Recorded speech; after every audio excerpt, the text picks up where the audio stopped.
Hello, sewing people of the internet. So, to the extent that my channel has been successful for all the years I've been doing this, part of the reason why it has been is I used to label a lot of my videos sewing for guys, and I caught a little bit of flack about that, and I thought this project would give me a good opportunity to explain what I mean by that. I'm filming this in the fall of 2022, and today, gender identity isn't quite as clear to some people as it has been in the past. And I think the freedom to express yourself the way you would like to express yourself is a good thing.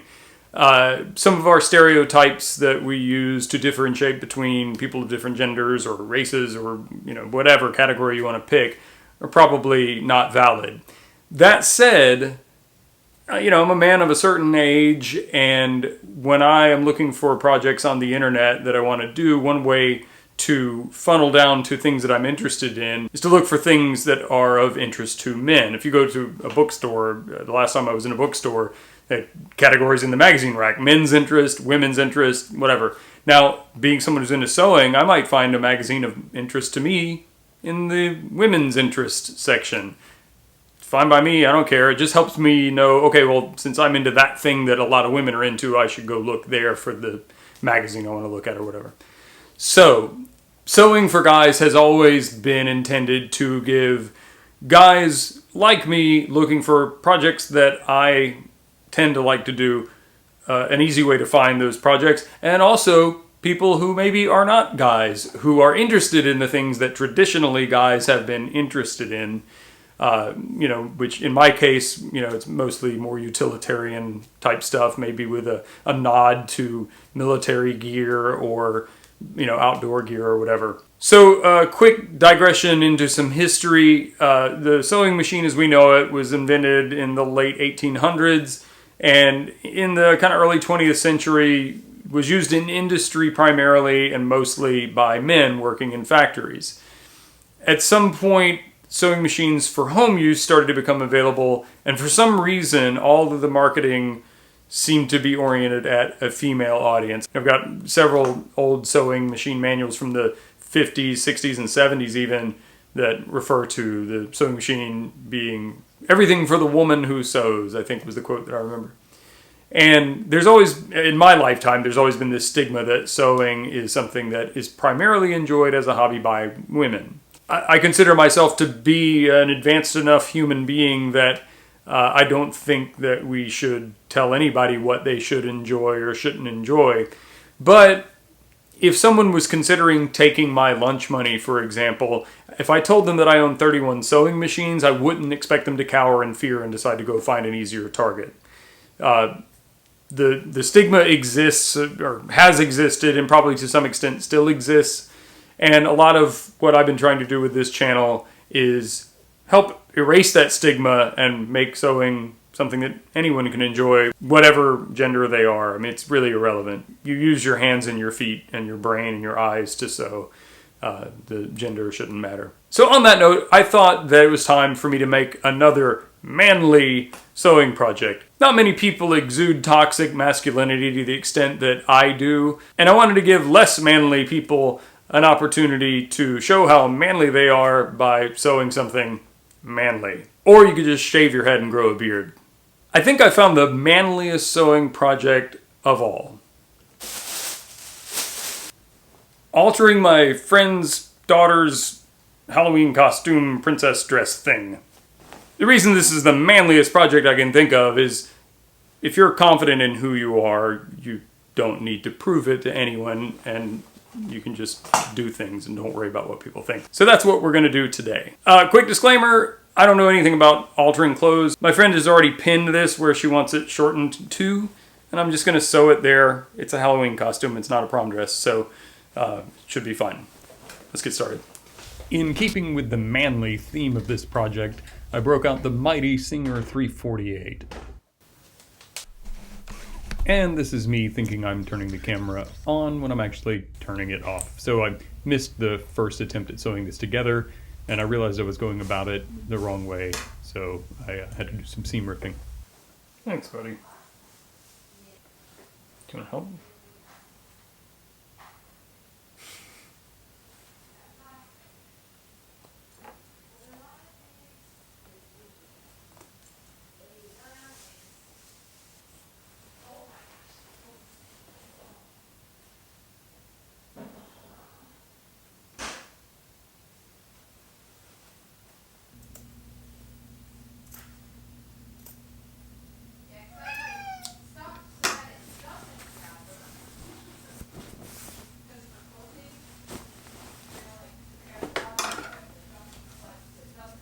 Nope, no worries.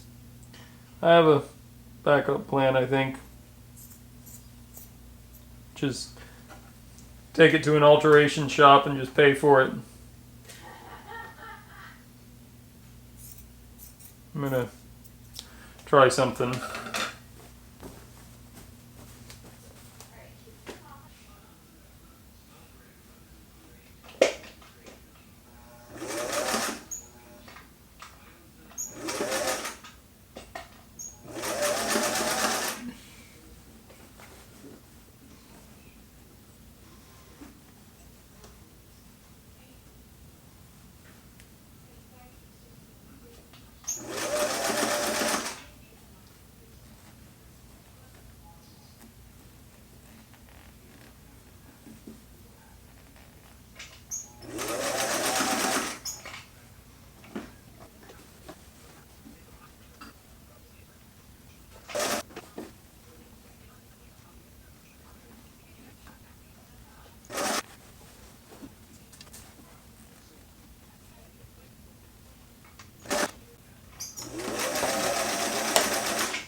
Where the heck does this thing go?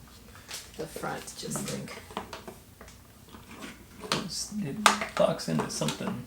It's just underneath, kinda, because it collects the stuff. Yeah, it's just some. Yeah, Okay. There we go. Yeah. And then watch your fingers here. Yeah. Yeah. Because it's gonna cut.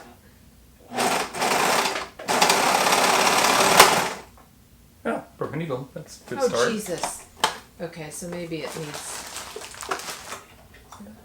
Okay, let me put out those. Great. Can you do me a favor and turn the power off? Off. That's what I was gonna say. It's- That's like. You're making me nervous standing. Oh. Well, I don't even know if we have any needles for this. Oh yeah, we do on the side. Oh, okay. Is that where the There's tools are too? Yeah.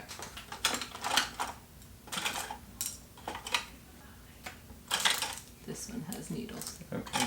Then there's a little ring. Yeah, there it is. Yeah, the wrench. Yeah. Okay. Yeah. I'll figure it out. Thank you, honey. Oh yeah, you know where to dispose of broken needles. So. What's that? You know where to dispose of broken needles. Yeah. In your sock drawer? Yeah, that's it. Yeah, uh-huh.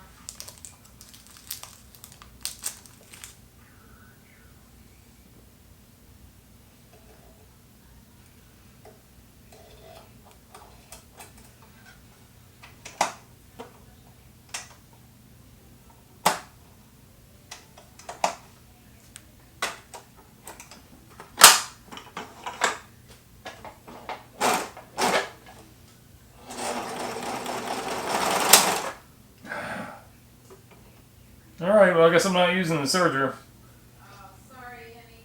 You want me to see if I can quickly figure it out? Well, I just tried to run it with nothing in it and it broke the needle immediately. Really? Yeah.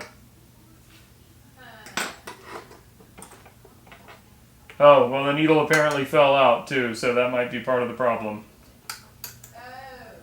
Alright, let me try that again. If this doesn't work, this is the last needle, so... Oh, that needle's broken. Alright, well, that's not happening. Why did you put a broken needle back in the pack? Sorry, probably because I was trying to figure out how to dispose of it. I don't usually break needles very often, so trying to dispose of a needle is difficult for me. Okay, well, that's that. Okay. And that's how you use a serger. Not really. I've had that thing for a few years. I think I've used it for about 3 inches of sewing. The right thing to do... Excuse me, buddy. Hi. Thank you.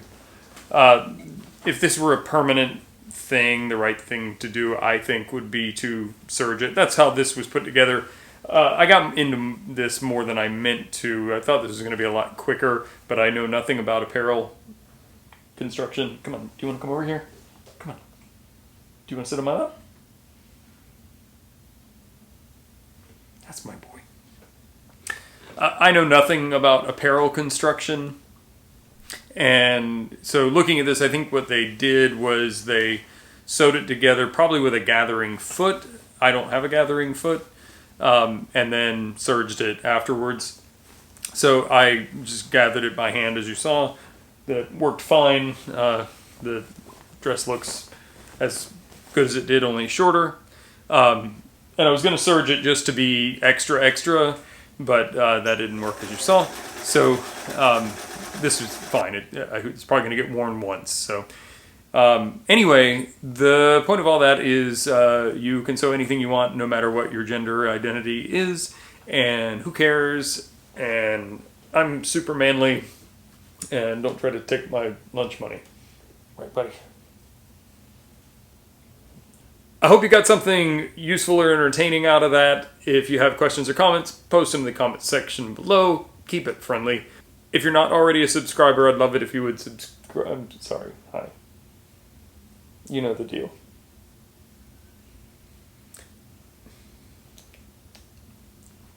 Thanks. Jesus. What are you? Thanks for watching. See you next time. My boy.